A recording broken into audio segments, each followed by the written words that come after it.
салом алейкум до талабони азиз. давом метавем таҳлили саволҳои маркази милли тести. мо расидем дар саволи 189, яъне уже мо тестҳои ғайриорганикаро работ кардем. аз қисмати чӣ сар мекунем? аз тестҳои қисмати химияи элемент, яъне саволҳои пӯшидаам. саволи 189 чӣ мега? мега кадом модда ба сифати нурии минералӣ истифода мешавад? сифати нурии минералӣ мега то бояд донӣ ки нурии минералӣ се элементи дорем ки ба нурии минералӣ истифода бурда мешавад. нурии минералӣ нитрогендор, фосфордор ва калидор. кали яъне се элемента то бояд аз ӯ донӣ дар нурии минералӣ, яъне се элемента иштирок мекунанд: нитрогендор, фосфордор ва чи калидор. агар то дар ҳамин пайвастагӣ мисол намак метиҳад, ягон формула, ягон пайвастагӣ метиҳад, дар ҳамон пайвастагӣ агар нитроген, мисол фосфор, калиро дидӣ, значит вай ба сифати нурии минералӣ истифода бурда мешавад. фаҳмо? сифати нурии минералӣ мақсади ин, мисол мо селитра истифода мебарем, бисёртар селитраи аммони, селитраи чилигӣ, натрии носе ёки калии носе ё ва ғайра, ёки дигар модда. мисол дар соли 189 ҷавобш чӣ мешавад? сифати нурии минералӣ мегӯям ин се элемент якташа бояд бошад как минимум да. мисол варианти а намешавад H2SO4 ин нурии минералида истифода бурда намешавад, кислотаи хеле якмеш истифода мебарда бошад, вале ин се элемента надорад. мисол ҷавоби дуруст вариант чӣ мешавад? варианти б. айсоби чӣ? ба айсоби ки фосфор дорад. агар ки фосфор ки дошт, ин суперфосфати дучанда надорад, сифати нурии минералида истифода бурда мешавад. ин ҷавоби дуруст варианти чӣ? варианти б. тамом. кадом модда ба сифати нурии минералӣ истифода бурда мешавад? ма шумо гуфтем нурии минералӣ аз се элемент таркиб дорад. ами се элемента дошта бошад, мисол ё нитроген дошта бошад, ё фосфор, ё калий. сета нурии минералӣ дорем, яъне се намудаш: нитрогендор, фосфордор ва калидор. барои ки ҷавоб шавиёи ами се элемент бо коки кадомаш бошад? ин варианти а да калия, нитрогена, фосфор дорад, ин вариант не. варианти б калий дорад? бале дорад, значит ин нурии минералида истифода бурда мешавад. варианти с калий, нитроген, фосфор дорад? не. калий, нитроген, фосфор дорад? не. тамом. значит ами сета чиза зӯ мекунӣ, дигараша кор кардан метавонӣ. ин мисол соли 191 кадом модда ба сифати нурии минералӣ истифода бурда мешавад? ҷавобш чӣ мешавад? ҷавобш варианти чӣ мешавад? варианти д. чо варианти д? барое ки нитрогендор ин нурии минералӣ селитраи аммони номбараи. фаҳмо? соли 192 кадом нурии минералӣ дорои ду элементи ғизоӣ аст? яъне маънош ки дута элементи ғизоӣ дошта бошад, ду намудша. ин мисол дар ҷои ҷавоби дуруст варианти а шида наметавонад. чӣ? барое ки дар ҷои як нурии минералӣ дорад. фаҳмо? дар ҷои ду элементи ғизоӣ дошта бошад, дар ҷои якта дорад, нитроген дорад. тамом. ҷавоби дуруст дар ҷои варианти чӣ мешавад? варианти б. ҳам калидор дорад, ҳам нитрогендор. мо гуфтем ку калидор дорем, нитрогендор ва чи фосфордор. дар ҷои ҳам калий ва нитроген дар як форма, барон қай аз ду элементи ғизоӣ таркиб ёфтааст. аз чанд элемент? аз ду элемент. ин мисол варианти а меши нурии минералида некам як элементша дорад, ишам як элемент дорад, ишани як элемент дорад. барон қай ҷавоби дуруст вариант чӣ мешавад? варианти б. кадом нурии минералӣ дорои ду элементи ғизоӣ? ира ман хел нитрогендор, фосфордор, калидор ин дута бояд ягон чиз дошта бошад ки дар ҷа амусета кадомша бояд дошта бошад. ин мисол варианти с шида наметавонад, ё ин ки варианти а шида наметавонад. чӣ? барое ки тоқа фосфор дорад. варианти д шида наметавонад. чӣ? барое ки тоқа нитроген дорад. дар ҷа ҷавоби дуруст варианти б мешавад. ҳам нитрогендор, ҳам фосфордор. фаҳмо? соли 194 ман мехел кадом нурии минералӣ дорои ду элементи ғизоӣ аст? инам ҷавоби дуруст чӣ мешавад? варианти а. ҳам нитроgendор дорад, ҳам чи фосфордор. дар дигар вариантош хеле дута нурии минералӣ дор нестай. ягона варианти чия? ягона варианти а. фаҳмо? дарш мерем. соли 195 ҳиссаи массаи элементи ғизоӣ дар кадом модда дар кадом нурии минералӣ зиёдтар аст? яъне мега дар кадом аз ин вариантҳо дида шуда ҳиссаи массаи нурии минералӣ аз ҳама зиёдтар аст. ҳиссаи массаи нурии минералиш нигоҳ ки бачаҳо, нитрати аммони мега. нитрати аммони чия? NH4 NO3. ма бояд дар ҳар як вариант формулашро менависам. ҳар як вариант биём ки ҳиссаи массаи элементи ғизоӣ, яъне фоизи кадомаш дар аму нитрогенаш мақсад чия? зиёдтар. дар ҳар як нитратай мақсад ки нитроген дорад, дар кадомаш ҳамада бисёртара нурии минералиш. мебинем ина. мисол варианти а да чия? нитрати аммони. дар ҷа нд мебарорем, баробари дута нитроген баробаре, яъне чанд фоиз нитроген дорем? x фоиз намедонем ки массаш чандай? 28. ин общи формулаш чанд фоиз? ин общиш ки бошад 100 фоиз. массаш чандай? имаш ҳисоб мекунӣ 80. فهمو؟ یعنی هر یک تاشا باید آن فایزشون چکنی بیابی. یعنی مثلا وارینت ب نیتراتی ناتری. نیتراتی چی؟ ناتری. ناتری NO3. اینجا اگر من نیتروژن برورم اند میبرم نیتروژن درجه تای کو درجه باید چمونیم کوفیشنتی دمونیم. نوری مینرالی نیتروژن داره همچون اند باید بروره اند. تا نیتروژن تا ای آبشی چند فایز ای آبشی 100 فایز ای اینجا چند فایز ای x فایز مثلا 28. فما خیلی با مثلا 60 میکنیم چند میشه 62 جمعی 23 میکنیم باز ضرب 2 میکنی خیلی مثلا با 20 میکنیم ولی وریانت S این وریانت A بود این وریانت B بود وریانت S اکنی که وریانت S نیتراتی کالت میگه کالتی NO3 چند مرتبه میشه کالتی NO3 دو مرتبه اینجا چه باید بروریم نوری مینرالیش من نیتروژن انده میبریم نیتروژنش برابره بله اینجا چند فایز x فایز تگش میشه 28 اینجا آبش همش 100 فایز تگش مساش می‌نویسیم مسای 60 کرده 124 124 جمعی چی میکنیم 164 خیلی شما میابیم با چی مونده وریانت د کربامید وریانت د چی گفتیم کربامید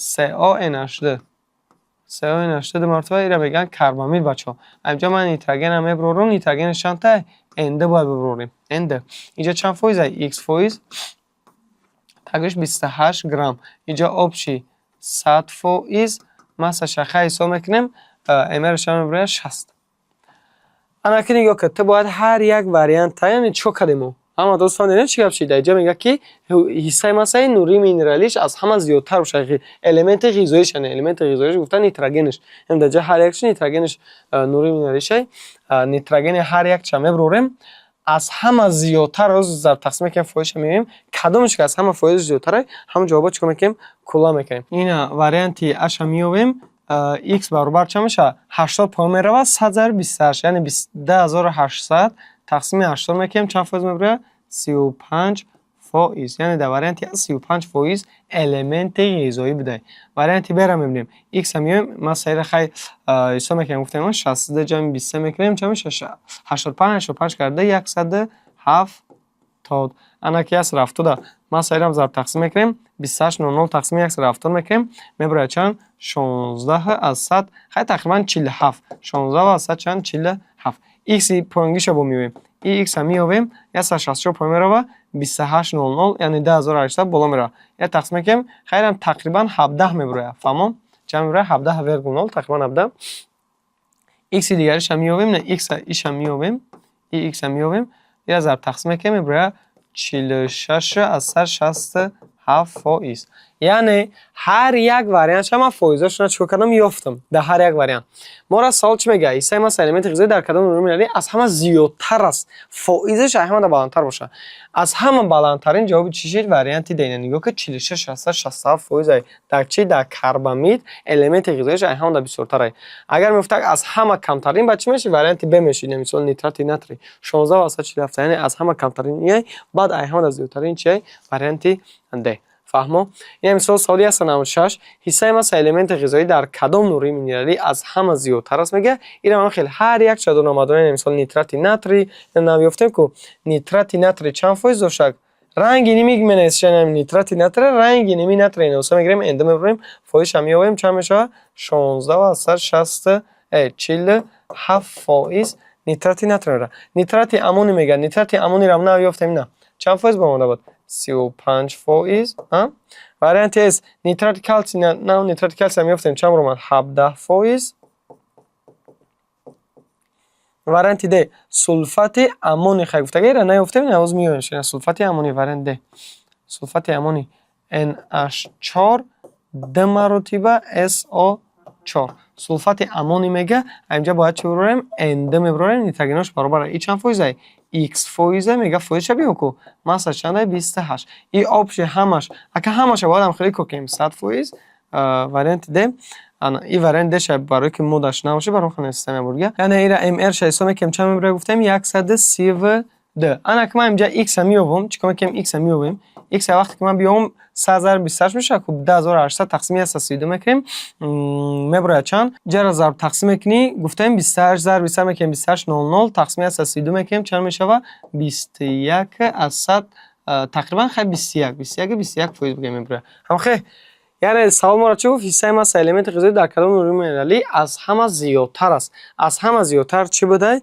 واریانتی ب بوده نیترات امونی برای چی برای که در واریانتی د اینا 21% بگیم خیلی 21 از 2% سولفات امونیا 17% نیترات کلسیم 16% مثال نیترات نتره 35% نیترات امونی جواب درست واریانت بشید فهمو سوال 197 حصه ما الیمنت غذایی در کدام نوری مینرالی از همه چی میگه کمتر است تمام برنگ اون پیشینه میگیری هر یک چکار میکنی کار میکنی میابی کدامش که همون چی باشه کمترین باشه جواب درست چی میشه همون را کلا میکنی میره یعنی رنگ نمی سوالو میگیری کار میکنی هر یک چه متوجه شد تقسیم میکنی جوابش چی میکنی خودت کار میکنی میابی فهمو درجه حد اکثر ماکسیمالی یعنی درجه حد اکثر ماکسیمالی درجه اکسیدشویش هم مقصد سولفور در کدام ماده ظاهر میکنه چی مانداره درجه اکسیدشوی سولفور یعنی حد اکثری ماکسیمالی یعنی ماکسیمال نی درجه اکسیدشویش پلوس 6 سولفور پلوس شده ایهان در بالانش پلوس 6 میگه در کدام پیوستگی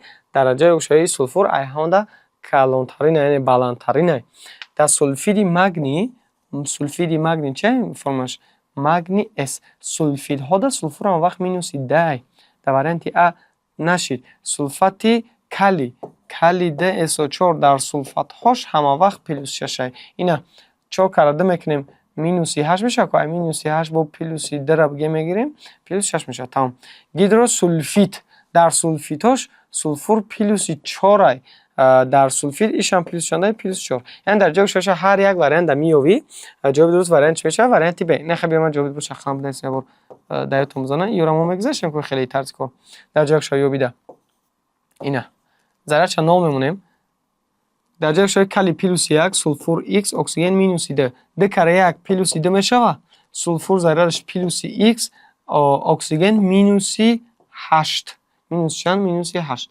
برابر دی 0 x هم میابیم x برابر پلوس 2 ای برابر میگذاریم میشه مینوس 2 میشه مینوس 8 ای برابر میگذاریم میشه پلوس 8 میشه درش بریم مینوس 2 پلوس 8 پلوس 6 یعنی درجه اکسیدشوی همون بالاترین در واریانت چه در واریانت ب هر یک شاخه میگیری کار میکنین زردشون میوی از هم بالاتر چه واریانت ب سولفات کلی سال 199 درجه حد اکثر ماکسیمالی اکسیدشوی فسفر رو در کدام ماده ظاهر میکنه اینم رنگ همون فسفین میگه فسفین pH 3 pH 3 را بچه‌ها فسفر مینوس 3 فسفید کلسی 3 پد درجه اکسیدشویش هم با مینوس 3 فسفات کلسی فسفید نمیشه و فسفات کلس میشه جوابی درست چی میشه جوابش گفتیم فسفات کلسی نه کلس PO4 د مراتبه ما اگر درجه اکسیدشوی را بیابم نگاه کنیم بچه‌ها ذره کلسی پلوس 10 3 فسفر x اکسیژن مینوس 2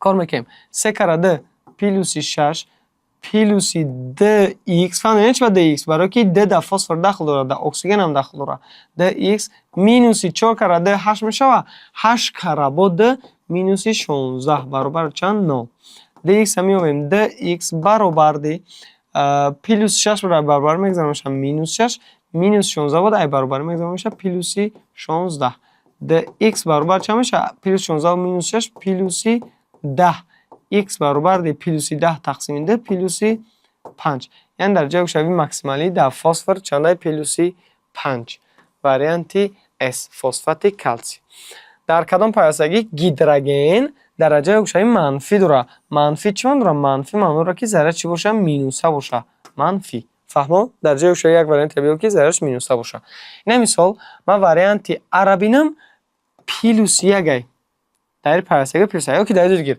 همین گیدروژن خطی متال ها اگر پیوست شود یگانه خطی متال ها گیدروژن اگر قطعی متال ها پیوست شود درجه اکسیدشویش مجبوری مینوس میشه برای چی برای که مثال ناتری اش ما اگر ببینیم ناتری اش گیدرید ناتری در پیوستگی با متال های فعال مثال ناتری درجه اکسیدشویش پلوس 1 کم وقت زاشی مجبور میشه که ذره چند قبول کنه مینوس 1 فهمو در چه میشه مینوس یک، یعنی در این وریانت گیدروژن چای منفی. در قطع غیر متال اگر پیوست شود در جای 6 هم وقت مثبت میشه، یعنی مثلا در NH3 پلس 1 در H کلور پلس 1 در H4 پلس 1 یکی در نتر H ضررش چای منفی. یعنی مثلا در کدام ماده کربن درجه چای مثبت رو ظاهر میکنه، مثبت چون داره پلس، یعنی پلس باشه. مثال وریانت A ده ضررش 0 چرا؟ برای که مینوس ده ای پلس 1 ده کره میکنم پلس 2 میشه، پلس 2 مینوس 2 0 میشه، این ضرر 0 نه پلس نه مینوس یگان چیز. 3H کلور 3 ما اگر در 3H کلور 3 نامی این ماده ارگانیکی در تون است، اون کس میدونه این ماده ارگانیکی بچه‌ها نامش هست کلروفرم. کلروفرم پلس 1 کربن X اینا میاریم شه X پلس 1 مینوس 3 کره 1 3 کو برابر 9 x برابر پلس 1 برابر میگذارم میشه مینوس 1 مینوس 1 برابر میگذارم میشه پلس 3 x برابر پلس 3 و مینوس 1 چند میشه پلس 2 یعنی درجه اکسید شوی کربن درجه چی بوده پلس یعنی مثبت. در دیگه وریانتاش مینوس بچو مینوس یعنی جواب درست وریانت ب. فهمو؟ سوال 202 در کدام پیوستگی ها درجه اکسید شوی نیتروژن یخیل است؟ میگه در کدام پیوستگی ها درجه اکسیدش باید یخیل باشه. مثلا هر چون پلس 3 باشه که مینوس 3 باشه که پلس 5 باشه هر چی یخیل باشه. خلاصه یخیل. یعنی درجه جواب درست وریانت میشه وریانت ا میشه. چی با درباره که تا اندو5 پلس 5 بخوی. همه اندو5 چقدر شگه؟ همینجا значит اکسیژن ذرهش مینوس 10 ایسومده نیتروژن پلس 5 ایسومده. فهمو؟ و نیترات مگنی شما باید بدونید که در پیوستگی های نیترات درجه اکسید شوی نیتروژن همه وقت پلس 5 یعنی که نوع خیلی میفهمون کنین خیلی اسکوپ کم میگیریم کار میکنیم رنگ بگیم بکنین هر یک برنامه بیاین درجه اکسیدش پلس 15 نیتروژن پلس 5 یعنی در هر دش درجه اکسید نیتروژن پلس 15 پلس 5 هر چیز اگر پلس 5 باشه ضررشون چند یک خیلی من خود جواب درست وریانت چی وریانت ا. 103 در پیوستگی های همی آوردگی الیمنت X رو معین کنید. تا الیمنت X یک کار کنم تو نگو که من میفهم که خیلی خرومه و سلیسه و روحای این خیلی افتن نمیتونی این روی ضررش میره در جای گوشایش. تا اگر بدونی که در جای گوشای نتر پلس 1 در جای گوشای X اون کس میدونه نه پلس X نمیدونیم چنده X میشه. اش ضررش آبش اگر سوکه مینوس 1 آش. تا میگیم کم میکنیم 3 کره 1 پلس 3 پلس x انا 6 کره 1 چند میشه مینوس 6 برابر دی چند یو را حساب کردم میگفتیم که ضررش چند میگیریم 9 x ما اگر اینجا بیام x برابر پلس 3 برابر میگذاریم میشه مینوس 3 میشه مینوس 6 برابر میگذاریم میشه پلس 6 میشه که x ما اگر در اینجا بیام مینوس 3 و پلس 6 چند میشه پلس 3 را میشه پلس 3 روح پلس 3 دوره نه ای پلس 2 دوره وریانت انش سولفور پلس 3 دوره نمیشه سلیسی پلس 3 دوره نمیشه جواب درست وریانت میشه پلس خرم برای چی برای که هم پلس 2 دوره هم پلس 3 دوره هم پلس 6 یعنی پلس 3 دوره کوگلانی جواب درست وریانت ده یعنی نتر 3 خرم او 6 مرتبه بده فهمو اینا باید بردیگه میگه در پیوسته کلیده x او 6 مرتبه الیمنت x رو معین کنید انا درجه چیکار میکنیم با هم خرنگ میامیش کلی پلس 1 x ضررش x نمیدونیم آش مینوس 1 اینا پلس 2 میشه ده کرک پلس 2 پلس x مینوس 6 تا باشه کو برابر دی 0 x برابر پلس 2 برابر میذاریم میشه مینوس 2 مینوس 6 برابر میذاریم میشه پلس انا چه میشه پلس 6 x برابر مینوس 2 و پلس 6 چند میشه پلس 4 کوبی کوکی اگون الیمنتی که ضررش پلس 4 باشه آلومینیوم پلس 4 شده میتونه نه ای پلس 3 یعنی این نشید خلور میتونه پلس 4 شده نه نشید روح داره پلس 4 نه پلس 2 نشید درجه جواب درست وریانت چی میشه وریانت برای که هم پلس 2 هم پلس 4 داره زتا پلس 4 داره زنش کلیده قلگی او 6 مرتبه خیلی پیوستگی هست فهمو درس میرن سال 205 در پیوستگی 8 x فتور 6 الیمنت x رو معین که اینم با هم خیلی ضرر میره x میگیریم اینا پلس 1 میگیریم اینا مینوس 1 یعنی پلس 2 پلس x مینوس 6 کره 1 این 6 برابر 0 خیلی خلاصه x از ضرب تقسیم میکنیم برابر میگذاریم تا مینوس ضرب تقسیمش میکنیم چه میشه پلس انا 4 میبره پلس 4 در همه پیوستگی کدام الیمنت پلس 4 کدام الیمنت داره پلس 4 در جای چی داره سلیسی دیگه یگون وریانت نداره درش میره. سوال 206 در پیوستگی XD YC و XYC الемент X و Y موافقن کدام ها؟ اینا تو وریانت ها رو نگاه نکنی. خیلی من بگم پیشکی درجه شوی بیام خیلی نمیشه. یعنی تو باید روی وریانت ها برای این مثال خیلی ها اینو فهمیدیم. این مینوسی دایم ای پلوسی چنده پلوسی میگه یک جا فهمیدیم برای که سه ایس اومده ده ایس значит ای پلوسی مینوسی ده. آنکه سوال آلومینی خلور هم خیلی پیوستگی میتونه کنه. آلومین ده خلور سه هستم خیلی نه. خلور مینوس یک داره مینوس دو نداره. وریانت یا نشید. نیتروژن پلوسی سه اکسیژن مینوس دو داره ها NO3 هست. NO3 هست. نه کی X Y سه معنا داره که NO3 خیلی پیوستگی داریم؟ نه نداریم. نه خیلی NO3 در جز значит که مینوسی ده ای پلوس 6 نیتروژن مینوسی پلوس 6 نداریم. وریانت ب نشید. وریانت اس فرم او فرم دو O3 داریم. نه که فرم O3 نداریم. ایران نشید. فهمو؟ وریانت در هم ببینیم. جواب دوست وریانت میشه چی با برای که خروم دو O3 هسته بله هسته. برای که در جای شوی مینوس ده خروم پلوس 3 هسته که خروم دو 3. انا که خروم O3 داریم خروم O3 هم داریم درست یعنی اکسیژن مینوس ده خروم پلوس 6 درجه چی شید؟ جواب درست خروم دو O3 و خروم O3 الемент X و Y مون چی بوده؟ خروم و اکسیژن.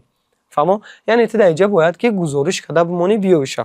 یعنی در جای ششون یا ببینی که موافق است همین موده ها یا که یعنی با نشه که تو خیلی مثال اندوسه شید انوسش نشید که بگو که جواب می وارنتی به تا اهمیت هر جا هم ده اندوسه بشه و هم انوسه بشه نه که نشید که یا که نه خروم دوسه شده خروم اوسه شید من خواهد جواب دوست وارنتی ده. سال 107 در پیوستگی X Y ده و X ده Y هفت الемент X و Y موافقن کدومان؟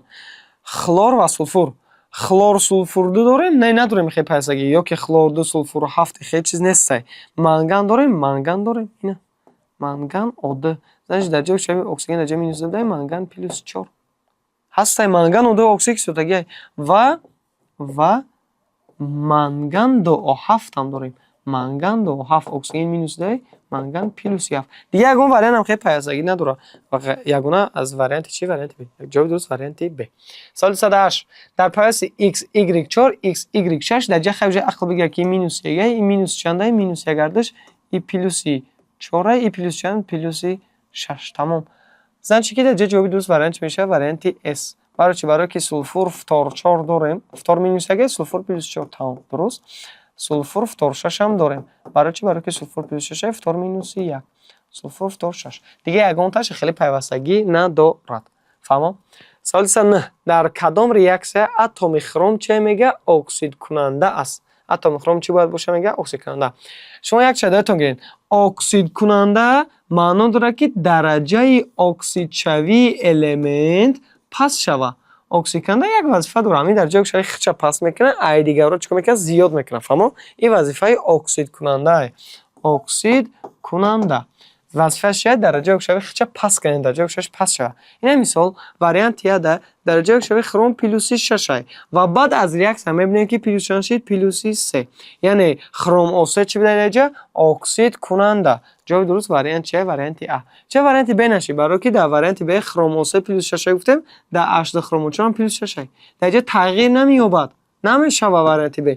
در وریانت اس خروم ضررش 0 در وریانت درم خروم ضررش 0 درجه پلوس 2 میشه درجه پلوس 4 میشه پلوس 3 یعنی در هر دش درجه اکسیدش چی شید زیاد شید نه که ما چی کرد درجه اکسیدش پس شوه برای چی پس شوه برای که ما را اکسید کننده پس است اکسید کننده هم وقت باید درجه اکسیدش شوه پس شوه.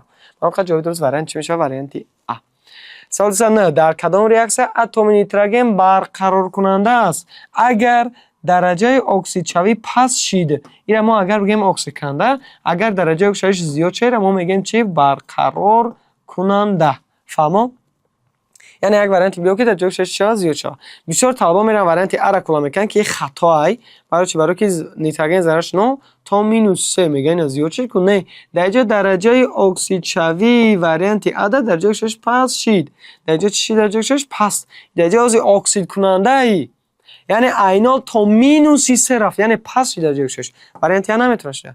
وریانت ب درجه پلوس 5 بود با چی با پلوس 5 سر یعنی تغییر نمیافت وریانت ب نشید NH3 مینوس 3 پلوس چند شید پلوسی چی نشید؟ نول شید. یعنی ای مینوس 3 تا 0 ای مینوس 3 بود نول شید. یعنی درجه یکشش شید زیاد شید. انا ایجاده انرژی چه بچه برقرار کننده. وریانت دیده باشه درجه یکشش پلوسی 5 که پلوس 4 میشه درجه یکشش میشه پس میشه. درجه یکشش پس میشه که در وریانت او د اکسید کننده در وریانت ب تغییر نیافت. یگانه وریانت اس درجه یکشش زیاد شید که را میگن چی؟ برقرار کننده. فهمون؟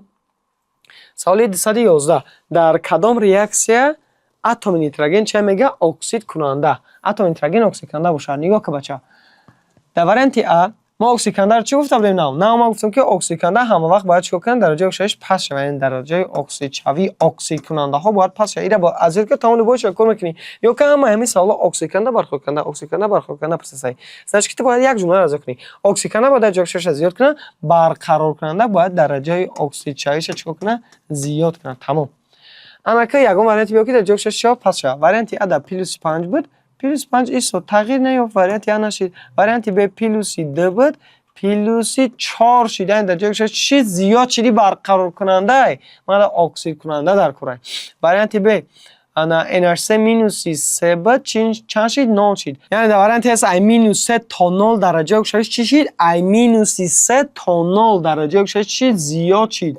درجه یکشش اگر زیاد شید را میگم برقرار کننده. یعنی وریانت ب هم نشید اس هم نشید. اکسید کننده با درجه یکشش پس شد. وریانت د را میبینیم 0 بود چند شید؟ مینوسی 3 شید. یعنی درجه اکسید شویش در وریانت د چی شید؟